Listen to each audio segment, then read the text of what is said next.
The morning sun cast long shadows across the courtyard of Windsor Castle as 10-year-old Prince George walked quietly beside his grandfather, King Charles. The young prince had always been fascinated by the guards who stood so perfectly still, like living statues protecting his family's home. Today was different, though. Today he would witness something that would change his understanding of duty, respect, and the weight of the crown he would one day wear. Guard Thomas Wellington had been standing at his post for nearly 2 hours. His red uniform was pristine, his black boots polished to perfection, and his tall bearskin hat sat firmly on his head. At 28 years old, Thomas had served the royal family for 6 years. He took immense pride in his role, knowing that he was part of a tradition that stretched back centuries. The tourists who gathered daily to watch the changing of the guard often tried to make him smile or move, but Thomas remained as still as stone. Prince George had noticed Thomas before during his walks around the castle grounds. There was something about this particular guard that caught his attention. Maybe it was the way Thomas seemed to stand a little straighter than the others, or perhaps it was the kind eyes that George could see beneath the shadow of his hat. The young prince had developed a habit of walking past Thomas's post each morning, offering a small wave that the guard, of course, could not return. King Charles had been teaching his grandson about the responsibilities that came with royal life. During their morning walks, he would explain the history of different parts of the castle, the significance of various ceremonies, and the importance of the people who served them. These guards, the king had said just days before, are not just decoration, George. They are real people with real families, and they dedicate their lives to protecting ours. As they approached Thomas's post that morning, Prince George noticed something was different. The guard's usually perfect posture seemed slightly strained, and there was a tension in his shoulders that hadn't been there before. The young prince's observant nature, already sharp for his age, picked up on these subtle changes. He slowed his pace, studying the guard more carefully. Thomas was indeed struggling. The night before, he had received devastating news from home. His younger sister Emma had been diagnosed with a serious illness. She was only 22 and had been like a daughter to him since their parents died in a car accident 5 years earlier. The medical bills were mounting, and Emma would need expensive treatment that their small savings couldn't cover. Thomas had spent the entire night worrying, but he knew his duty came first. He had reported for his shift as always, determined not to let his personal troubles affect his professional responsibilities. The castle grounds were busier than usual that morning. A group of visiting dignitaries from Japan was touring the facility, and several photographers were present to document their visit. The pressure to maintain perfect composure was even greater than normal. Thomas focused on his breathing, trying to push thoughts of his sister from his mind. He had always been able to compartmentalize his emotions, but today was testing his limits. Prince George continued to observe the guard as his grandfather spoke with one of the castle staff members about the day's schedule. The young prince had an innate ability to sense when something was wrong with people around him. His tutors often remarked on his emotional intelligence and his genuine concern for others. These qualities, they believed, would serve him well as a future king. As the morning progressed, more visitors arrived at the castle. The usual crowd of tourists gathered to take photographs with the guards, and children pointed excitedly at their colorful uniforms. Thomas maintained his stoic expression, but Prince George could see the slight tremor in his hands and the way his jaw was clenched just a little too tightly. King Charles finished his conversation and rejoined his grandson. "Shall we continue our walk?" he asked, noticing that George seemed particularly focused on something. The young prince nodded but kept glancing back at Thomas.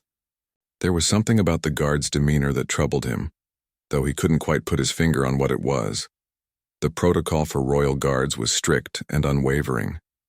They were expected to remain motionless for their entire shift, regardless of weather conditions, personal discomfort, or external distractions. Breaking protocol could result in disciplinary action or even dismissal from service. Thomas knew these rules by heart, and he had never once failed to uphold them. But today, with his sister's condition weighing heavily on his mind and the financial pressure mounting, his usual mental strength was being severely tested. Prince George's education had taught him about the importance of tradition and protocol, but it had also emphasized the value of compassion and understanding. His parents, the Prince and Princess of Wales, had always encouraged him to think about the feelings and circumstances of others. They wanted him to understand that being royal meant serving others, not just being served by them. As they walked past Thomas's post once more, Prince George made a decision that would surprise everyone, including himself. Instead of simply waving as he usually did, he stopped directly in front of the guard. King Charles, noticing his grandson had halted, turned to see what had captured the boy's attention. The photographers, always eager for a candid moment with the young prince, began focusing their cameras on the scene. Thomas felt the prince's presence, but maintained his forward gaze as protocol demanded. However, he could sense that something different was happening. The usual quick walk-by had turned into something more deliberate. His heart began to race slightly, not from fear of breaking protocol, but from curiosity about what the young prince might be thinking. The moment stretched on, with Prince George standing perfectly still in front of the guard, almost as if he were trying to communicate something without words. The tourists began to notice the unusual interaction, and a small crowd started to gather. King Charles watched his grandson with interest, recognizing the thoughtful expression that meant George was processing something important. What happened next would become a story told throughout the castle, and eventually around the world, demonstrating that sometimes the most powerful gestures are the quietest ones, and that true nobility comes not from birth but from the heart. Prince George stood motionless in front of guard Thomas Wellington, his young mind working through something that the adults around him couldn't quite understand. The 10-year-old prince had developed an unusual ability to read people's emotions, a skill that his governess often said was remarkable for someone his age. Today that ability was telling him that the guard in front of him was carrying a burden far heavier than his ceremonial rifle. The crowd of tourists grew larger as word spread that Prince George was having some kind of interaction with one of the guards. Phones came out, cameras clicked, and whispered conversations began about what the young royal might be doing. King Charles remained patient, knowing that his grandson rarely acted without purpose. The king had learned to trust George's instincts, even when they led to unexpected moments like this one. Thomas felt sweat beginning to form under his bearskin hat despite the cool morning air. The attention from the prince was unprecedented in his 6 years of service. Guards were trained to expect royal family members to pass by, perhaps with a polite nod or brief acknowledgement, but this prolonged interaction was entirely outside normal protocol. His military training told him to maintain position and composure, but his human curiosity was overwhelming. The Japanese dignitaries who had been touring the castle grounds noticed the commotion and approached to see what was happening.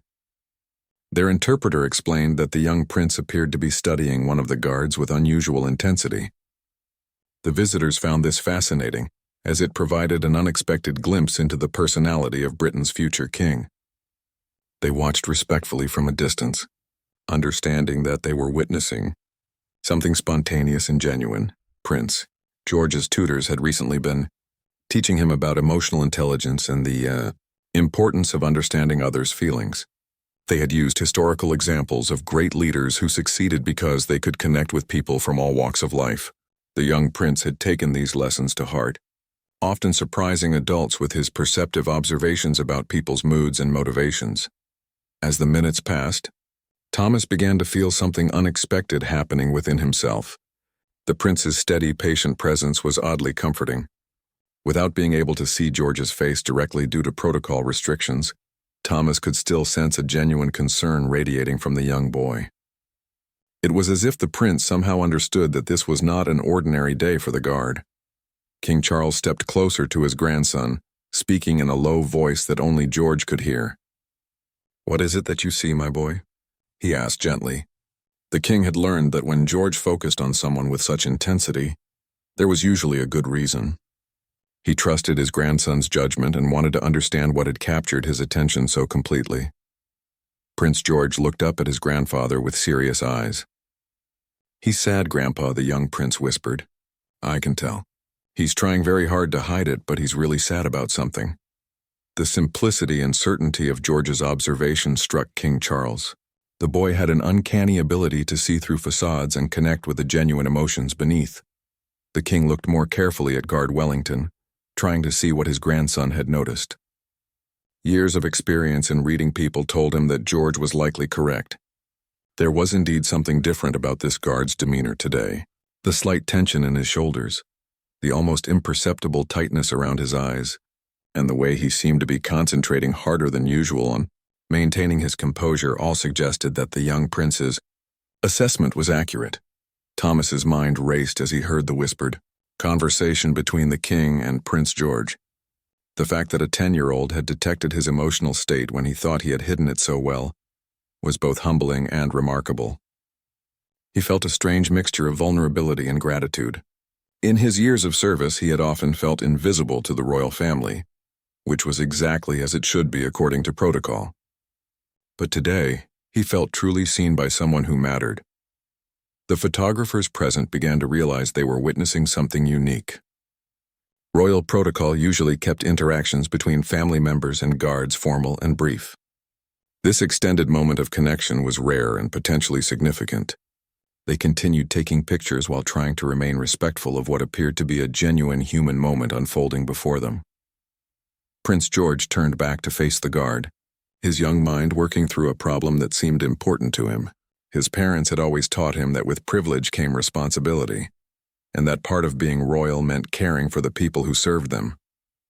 He understood that the guards weren't just decorations or tourist attractions, but real people with real lives and real problems. The morning sun had climbed higher, casting different shadows across the courtyard. Other guards at their posts began to notice the unusual scene, though they maintained their own positions and composure. Word was quietly spreading among the castle staff that something interesting was happening with Prince George and Guard Wellington. Staff members who could observe from windows began watching discreetly. Thomas thought about his sister Emma, lying in a hospital bed hundreds of miles away.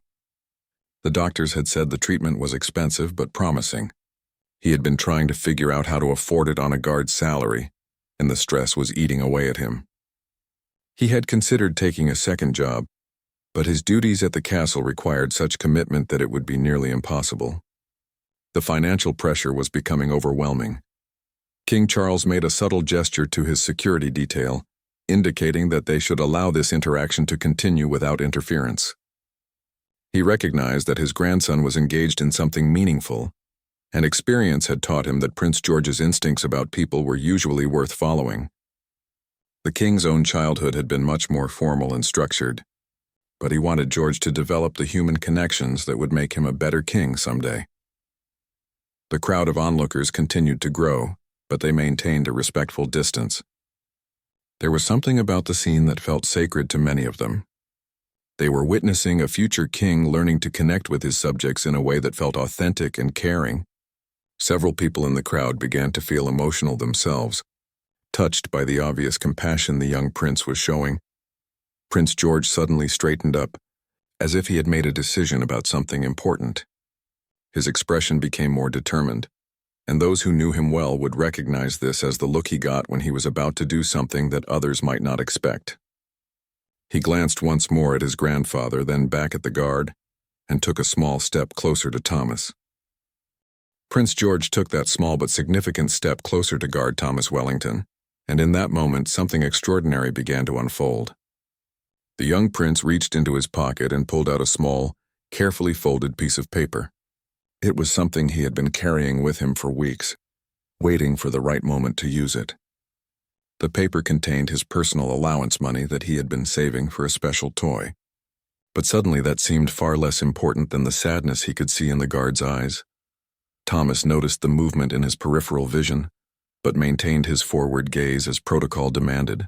However, his heart began beating faster, as he sensed that whatever was happening was unlike anything he had experienced in his years of service. The presence of the young prince so close to him was both honor and anxiety-inducing, especially with so many people watching and photographing the moment. King Charles observed his grandson's actions with growing curiosity and pride. George had always been a thoughtful child, but this level of deliberate compassion was remarkable even for him. The king remembered his own childhood lessons about duty and service, but those had been taught through lectures and ceremonies. George seemed to be learning these lessons through his own natural empathy and desire to help others.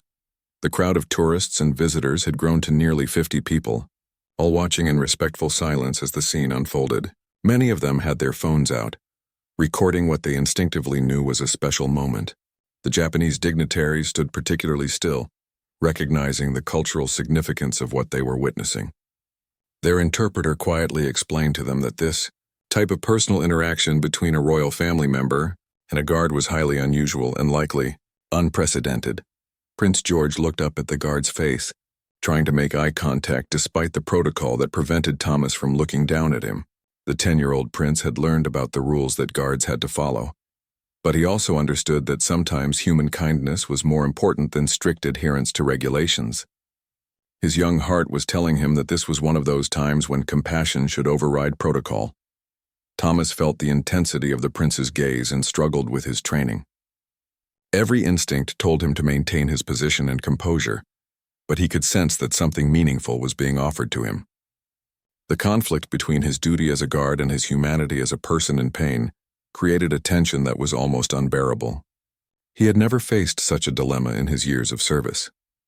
The castle staff who were watching from various windows began to whisper among themselves about what they were seeing. Many of them knew Guard Wellington personally and had noticed that he seemed troubled lately. Some had heard rumors about family problems, but the guards were typically private about their personal lives. Seeing Prince George focus so intently on Thomas made them realize that something significant might be happening in the young man's life. Prince George carefully unfolded the piece of paper in his hands, revealing several 20-pound notes that represented months of saved allowance money. He had been planning to buy a new video game that all his school friends were talking about, but looking at the guard's obvious distress made those plans seem trivial. The young prince understood that money couldn't solve every problem, but his limited understanding of adult difficulties made him believe that perhaps it could help somehow. King Charles stepped slightly closer, his own emotions beginning to stir as he realized what his grandson was planning to do. The king's experience with royal protocol told him that this was highly irregular, but his heart as a grandfather and as a human being was moved by the genuine kindness George was displaying. He made a quick decision not to intervene, recognizing that this moment might teach his grandson more about leadership than any formal lesson ever could. The photographers present realized they were documenting something that might become historically significant. The images they were capturing showed a future king learning to connect with his subjects in a way that was authentic and deeply human. Several of them lowered their cameras for a moment, feeling that witnessing this scene was more important than photographing it. Thomas's mind raced as he tried to process what was happening. In his 6 years of service, he had been acknowledged by various members of the royal family with polite nods and occasional brief conversations during formal events. But this felt entirely different. This felt personal and caring in a way that transcended the usual boundaries between royalty and staff. He could sense that Prince George was trying to communicate something important to him. The young prince held the folded money in his small hands and looked around at all the people watching. For a moment he seemed to hesitate, perhaps suddenly aware of how many eyes were on him, but then he looked back at the guard's face and seemed to find his resolve again. His governess had taught him that true kindness sometimes required courage, especially when others were watching. Prince George stepped even closer to the guard and spoke in a voice that was quiet but clear enough for those nearby to hear. "I can see that you're worried about something," he said simply. "I don't know what it is, but I want to help." The directness and sincerity in the young boy's voice created a moment of absolute silence among the onlookers. Even the sounds of the busy castle grounds seemed to fade into the background. Thomas felt his composure beginning to crack for the first time in his career. The unexpected kindness from someone so young, combined with the stress he had been carrying about his sister's illness, created an emotional storm within him. He wanted desperately to respond to the prince's offer, but years of training and protocol held him in place. The internal struggle was becoming visible to those who were watching closely. King Charles felt a surge of pride in his grandson that was unlike anything he had experienced before.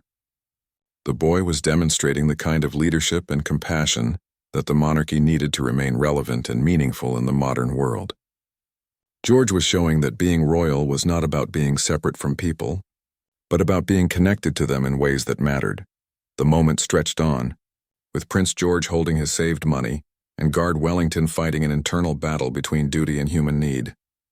The crowd continued to watch in respectful silence, sensing that they were witnessing something that would be remembered and talked about for years to come.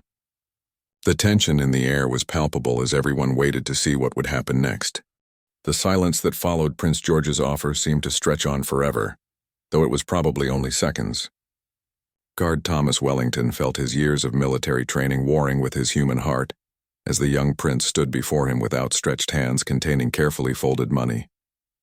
The weight of protocol, the watching crowd, and his own desperate need for help created a moment of pure internal conflict that threatened to overwhelm his composure completely. Thomas's mind flashed to his sister Emma, who at that very moment was probably lying in her hospital bed, wondering how they would pay for her treatment. The irony was not lost on him that help was being offered by a 10-year-old child while he, a grown man trained to protect the royal family, was powerless to protect his own sister. The emotional complexity of the situation was unlike anything he had ever experienced in his structured military life. Prince George waited patiently, his young face showing determination mixed with concern. His tutors had taught him about the importance of persistence when trying to help others, but they had also taught him about respect for people's dignity. The young prince understood somehow that this was a moment that required both kindness and sensitivity. He could see the struggle in the guard's eyes and wanted desperately to ease whatever burden the man was carrying. King Charles watched his grandson with growing amazement. The boy's natural empathy and leadership qualities were manifesting in ways that formal training could never teach. The king remembered his own childhood, filled with rigid protocols and carefully orchestrated interactions with staff. George was writing his own rules based on genuine human compassion, and the king realized he was witnessing the development of a very different kind of monarch. The crowd had grown to nearly 100 people now, including castle staff who had heard about the unusual scene and come to see for themselves. Among them was Mrs. Helen Davies, the head of castle personnel, who knew Guard Wellington's personal situation better than most. She had been trying to find ways to help him through official channels, but the bureaucracy moved slowly, and Emma's condition was urgent. Seeing Prince George's spontaneous gesture brought tears to her eyes. The Japanese dignitaries watched with fascination as they witnessed what their interpreter described as a completely unprecedented display of royal compassion. In their culture, such moments of genuine human connection across social boundaries were deeply respected and admired. They understood they were seeing something that would be talked about in diplomatic circles for years to come, not because of its political significance, but because of its human authenticity. Thomas felt a single tear forming in his right eye, threatening to break the composure he had maintained through countless ceremonies, parades, and formal events. The kindness of this child, who could have anything he wanted in the world yet was offering his own saved money to a stranger, was more powerful than any military command he had ever received. He knew that accepting the prince's offer would break protocol, but refusing it felt like betraying something much more important than regulations. Prince George noticed the emotional struggle playing out on the guard's face and made a decision that surprised everyone, including himself. Instead of continuing to offer the money directly, he carefully placed it on the ground at Thomas's feet and stepped back. "It's there if you need it," he said quietly. "You don't have to take it now, but it's there." The simple elegance of this solution showed wisdom beyond the boy's years. The crowd gasped quietly at this gesture. By placing the money on the ground, Prince George had found a way to offer help without forcing the guard to break protocol by accepting something directly from a royal family member. The young prince had instinctively understood both the guard's duty constraints and his human need, creating a solution that honored both. King Charles felt his chest swell with emotion and pride. His grandson had just demonstrated the kind of innovative thinking and compassionate leadership that the monarchy needed for the future.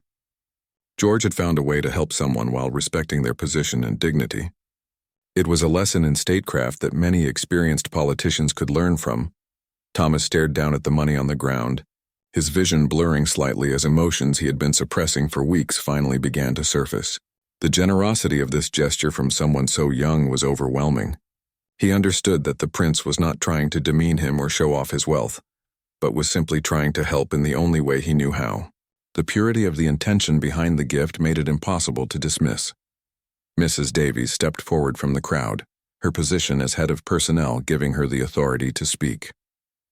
"Your Royal Highness," she said to Prince George, "that is perhaps the kindest gesture I have witnessed in 30 years of service to this family." Her voice carried the emotion that everyone was feeling, and her words seemed to give permission for others to acknowledge what they had just witnessed. The photographers realized they had captured something truly special. The images of Prince George placing his saved allowance money at the guard's feet would become iconic, representing a new generation of royal leadership based on empathy rather than distance. Several of them found themselves moved to tears as they continued to document the scene. Prince George looked up at his grandfather, suddenly uncertain whether he had done the right thing. King Charles smiled down at his grandson and placed a gentle hand on his shoulder. "That," the king said softly, "was beautifully done." The approval in his grandfather's voice gave George the confidence that his instincts had been correct. Thomas felt the weight of decision pressing down on him. The money on the ground represented more than financial help. It represented a bridge between two worlds that were usually kept carefully separate. His sister needed this help desperately, but accepting it would mean crossing a line that had been clearly drawn throughout his career. The choice he made in the next few moments would define not just his own future, but perhaps the future relationship between the royal family and those who served them. The castle grounds fell silent again, as everyone waited to see what Guard Wellington would do. The morning sun cast long shadows across the courtyard, and a gentle breeze moved through the crowd. Time seemed suspended as one man's internal struggle became a moment that would be remembered for generations to come. The money lay on the ground between duty and compassion, waiting for someone to decide which was more important. Guard Thomas Wellington stared at the money on the ground for what felt like an eternity, his entire body trembling with the weight of the decision before him. The rigid military training that had shaped his life for the past 6 years was screaming at him to maintain position and ignore the unprecedented gift lying at his feet. But his heart, heavy with worry for his sister Emma and overwhelmed by the pure kindness of Prince George's gesture, was pulling him in a completely different direction. The crowd remained absolutely silent, sensing that they were witnessing a moment that would define not just one man's choice, but perhaps a new chapter in the relationship between the royal family and those who served them. Mrs. Davies had tears streaming down her cheeks. Knowing the personal cost that Thomas's pride and training were demanding from him, she also knew that his sister's medical bills were mounting daily, and that this unexpected gift could literally save Emma's life. Prince George stood quietly beside his grandfather, his young face showing both hope and anxiety. The 10-year-old prince was learning that helping others was sometimes more complicated than he had imagined. His simple desire to ease someone's pain had created a moment of profound conflict for the very person he was trying to help. The complexity of adult emotions and responsibilities was revealing itself to him in ways that his privileged life had never exposed him to before. King Charles watched the scene unfold with a mixture of pride in his grandson and genuine concern for Guard Wellington. The king understood the impossible position the young man was in, caught between desperate personal need and unwavering professional duty. As someone who had spent his entire life balancing personal desires with public responsibility, Charles felt deep empathy for the guard's struggle. Thomas thought about Emma lying in her hospital bed, probably wondering why he hadn't called yet today. The doctors had said time was critical for her treatment to be effective, and every day they delayed meant a lower chance of success. The money at his feet represented hope for his sister's recovery, but taking it would mean abandoning every principle he had lived by since joining the Guard. The weight of choosing between his sister's life and his honor was crushing. The Japanese dignitaries observed the scene with growing understanding of its significance. Their interpreter had explained that what they were witnessing was not just an act of charity, but a potential transformation in how the British monarchy related to its people. They recognized that Prince George was unknowingly challenging centuries of protocol through his simple act of human kindness. Mrs. Davies made a decision that would change everything. As head of castle personnel, she had the authority to speak on behalf of the staff, and she could see that Thomas was paralyzed by the conflict between duty and need. She stepped forward and addressed Prince George directly. "Your Royal Highness," she said clearly, "Guard Wellington has been an exemplary member of our staff for 6 years. His sister is seriously ill and requires expensive medical treatment that his family cannot afford."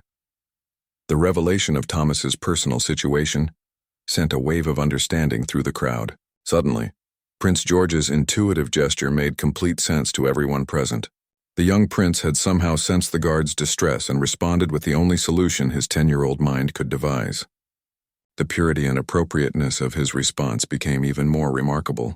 With his contacts, Thomas felt his carefully maintained composure finally beginning to crack as his personal situation was revealed to everyone present. Part of him wanted to disappear from the scrutiny and attention, but another part felt relief that the burden he had been carrying alone was finally acknowledged. The isolation he had felt while trying to maintain his professional facade while dealing with family crisis was suddenly lifted. King Charles stepped forward, his voice carrying the authority of the crown, but also the warmth of human understanding. "Guard Wellington," he said formally, "you have served this family with distinction and honor. Your personal integrity and dedication have been noted and appreciated." The king's words carried weight that went beyond mere acknowledgment, suggesting that Thomas's service had been truly valued. Prince George looked up at his grandfather and then back at the guard, his young mind working through the implications of what Mrs. Davies had revealed.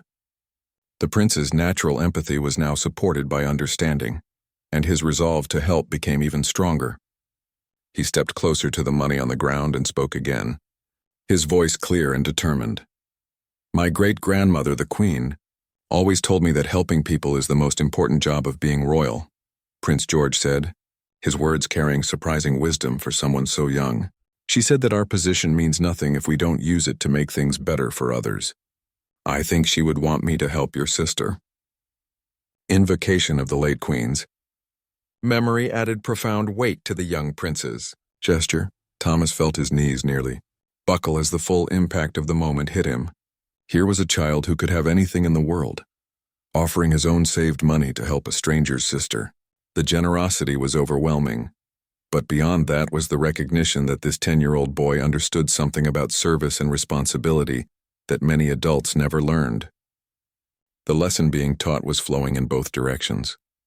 The crowd began to stir with emotion as they realized they were witnessing something that would be remembered for generations. Several people were openly crying now, moved by the display of compassion and the guard's obvious struggle. The photographers continued their work, but many of them had lowered their cameras, recognizing that some moments were more important to experience than to document. Mrs. Davies spoke again, her voice carrying both authority and compassion. "Thomas," she said, using his first name to emphasize the personal nature of the moment, "you have never asked for anything in your 6 years of service. You have given everything to this family and asked for nothing in return. Perhaps it's time to let this family give something back to you." Thomas looked down at Prince George, who was gazing up at him with such genuine concern and kindness that it broke through every barrier of protocol and pride. The guard saw in those young eyes the same compassion that had made the royal family beloved by millions around the world. He realized that accepting this gift wouldn't diminish his honor, but would actually honor the relationship between the crown and those who served it. Slowly, maintaining eye contact with Prince George, Thomas reached down and picked up the carefully folded money from the ground. As his fingers closed around the bills, he felt something shift inside him. The isolation and burden he had been carrying seemed to lift, replaced by a connection to something larger and more meaningful than protocol or regulation. As Guard Thomas Wellington's fingers closed around the money that Prince George had offered, something extraordinary happened that no one in the crowd expected. Thomas, still maintaining his position as protocol demanded, looked directly into the young prince's eyes and spoke words that would echo through the halls of Windsor Castle for years to come. "Your Royal Highness," Thomas said, his voice thick with emotion but steady with conviction, "I cannot accept this generous gift as a guard receiving charity, but I would be deeply honored to accept it as one human being helping another." With those words, Thomas slowly and deliberately began to remove his bearskin hat, an action that signaled his intention to temporarily step out of his official role. The crowd gasped audibly as they realized what was happening. A royal guard removing his ceremonial hat while on duty was unprecedented, a break with protocol so complete that many of the onlookers didn't know how to react. But there was something about the dignity and respect with which Thomas performed this action that made it feel not like a violation of duty, but like an elevation of it to something higher. Prince George watched in fascination as the tall black hat came off, revealing Thomas's face completely for the first time. The guard was younger than George had imagined, with kind brown eyes that were now glistening with unshed tears. Without his official headgear, Thomas looked less like an imposing ceremonial figure and more like what he truly was: a young man carrying a heavy burden for someone he loved. King Charles felt his own eyes beginning to water as he witnessed this unprecedented moment.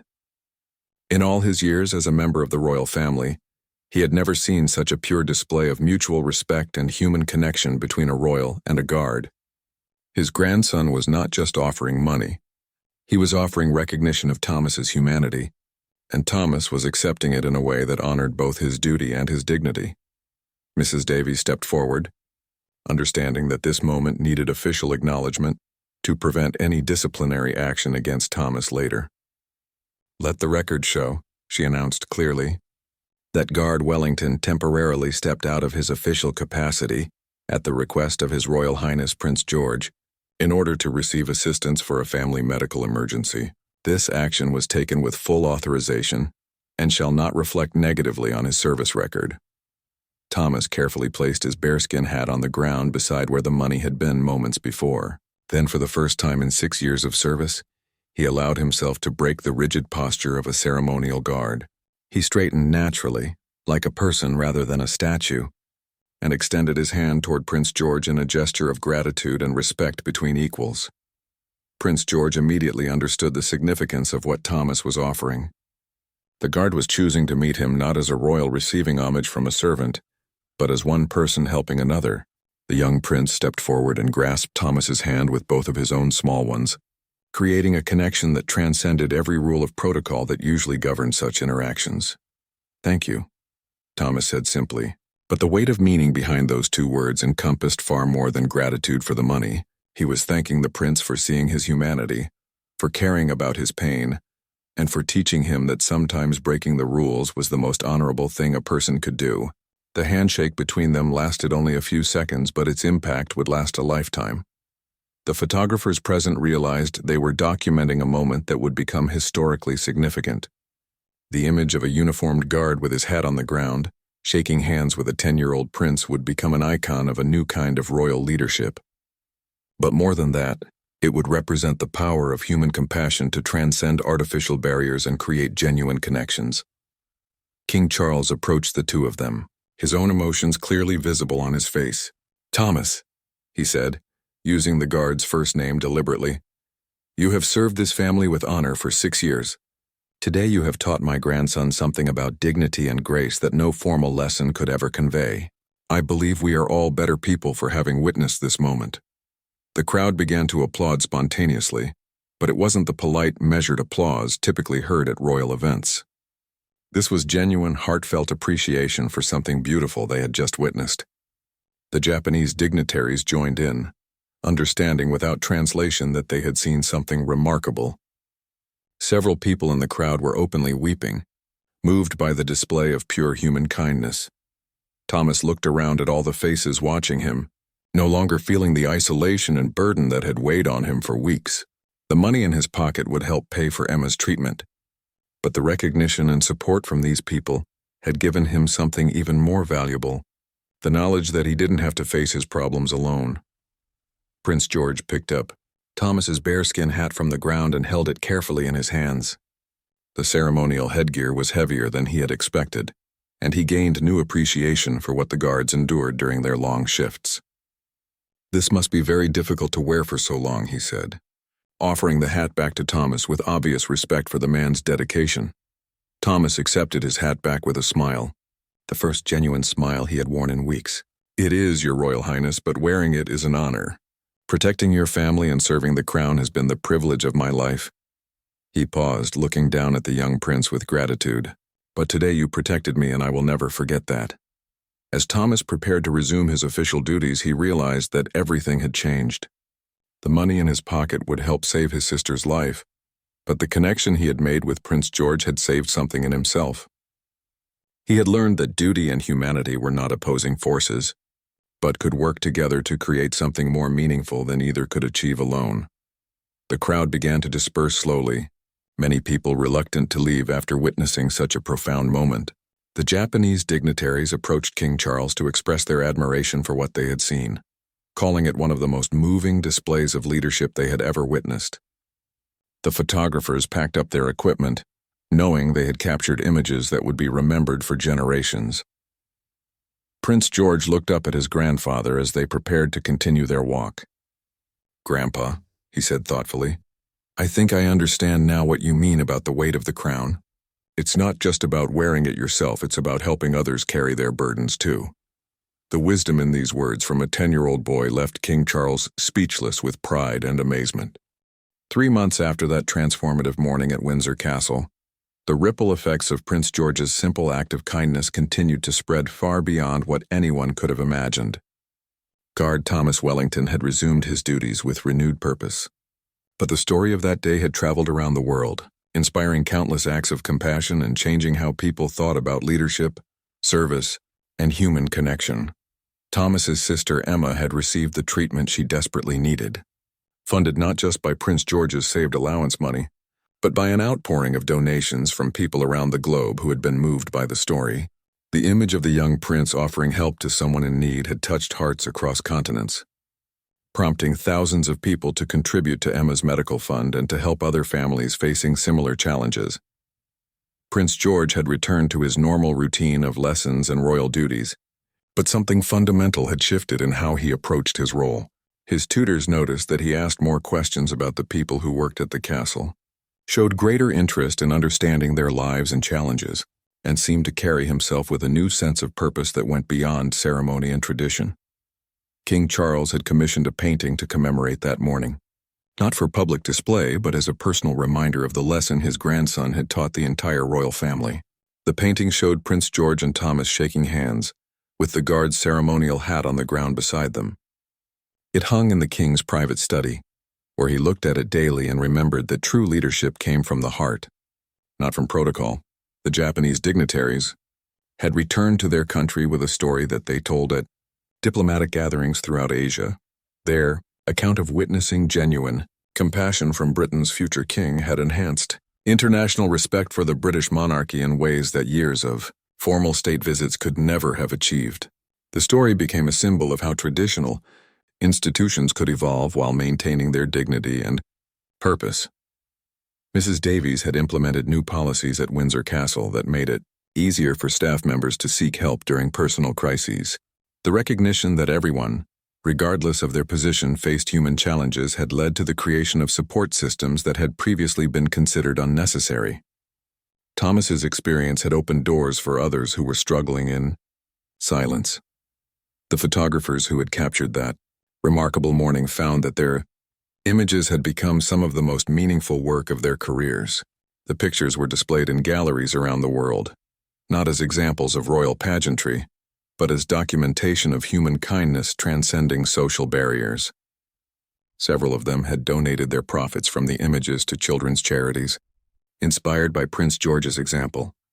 Thomas had become something of a reluctant celebrity, receiving letters from people around the world who had been moved by his story, but more importantly to him, he had become an advocate for other military families facing medical crises. He worked with various charities to ensure that no one else would have to choose between duty and family, the way he had been forced to do. Emma's recovery had progressed better than anyone had dared hope. The experimental treatment that Prince George's gift had helped fund had proven remarkably successful, and doctors were optimistic about her long-term prognosis. She had written a personal letter to the young prince, thanking him not just for his financial help, but for showing her brother that accepting help was not a sign of weakness but of wisdom. The story had inspired changes throughout the British military and civil service. New programs were established to provide emergency assistance to service members facing family crises, ensuring that duty and compassion could coexist rather than conflict. Thomas's experience had highlighted gaps in support systems that no one had previously recognized or addressed. Prince George's parents, the Prince and Princess of Wales, had watched their son's development with amazement and pride. The boy who had once seemed primarily interested in sports and video games had shown a depth of character that surprised even them. They realized that their son was naturally developing the qualities that would make him not just a good king, but a transformative one. 6 months after that memorable morning, Prince George encountered Thomas again during another walk through the castle grounds. The guard was back at his post, standing with the same perfect posture and professional bearing that had always marked his service. But when their eyes met, both of them smiled, sharing a connection that went far beyond the formal relationships that usually existed between royalty and staff. Thomas had requested permission to speak briefly with the prince during this encounter, a request that was immediately granted, given the special circumstances of their relationship. "Your Royal Highness," he said quietly, "I wanted you to know that Emma is doing wonderfully. She starts university next month studying to become a nurse. She says she wants to help people the way you helped her." Prince George's face lit up with genuine joy at this news. "That's wonderful," he replied. "Please tell her that I'm proud of her, and that I hope she helps lots of people feel better." The simplicity and sincerity of his response reminded everyone present why his actions that morning had been so powerful. As they prepared to part ways again, Thomas added something that would stay with Prince George for the rest of his life. "Your Royal Highness, you taught me that sometimes the most important duty is to remember that we're all human beings first. I will never forget that lesson, and I promise to pass it on to others." Prince George nodded solemnly, understanding somehow that this wasn't just about one moment of kindness, but about a way of living and leading that would define his entire future. "I will remember too," he said simply. Years later, when Prince George had grown into his role as king, he would often tell the story of Guard Thomas Wellington and the morning that changed everything. He would speak of it not as an example of his own compassion, but as a lesson about the power of human connection to transform institutions, relationships, and lives. The bearskin hat that Thomas had placed on the ground that morning was eventually retired from active service and displayed in a small museum at Windsor Castle, accompanied by a plaque that read, "Sometimes the greatest acts of service require us to step out of our assigned roles and into our shared humanity." The hat became a symbol of the new kind of monarchy that Prince George would eventually lead, one grounded in tradition, but guided by compassion, the silent act of grace that began with a 10-year-old prince's observation and ended with a guard's dignified acceptance of help had rippled outward to touch thousands of lives around the world. It had proven that true leadership was not about maintaining distance and authority, but about building bridges of understanding and creating connections that elevated everyone involved. In the end, the story of Prince George and Guard Thomas Wellington became more than just a heartwarming tale of kindness. It became a blueprint for how ancient institutions could evolve while maintaining their dignity, how power could be used to lift others up rather than hold them at a distance, and how a single moment of human compassion could change the world in ways both small and profound.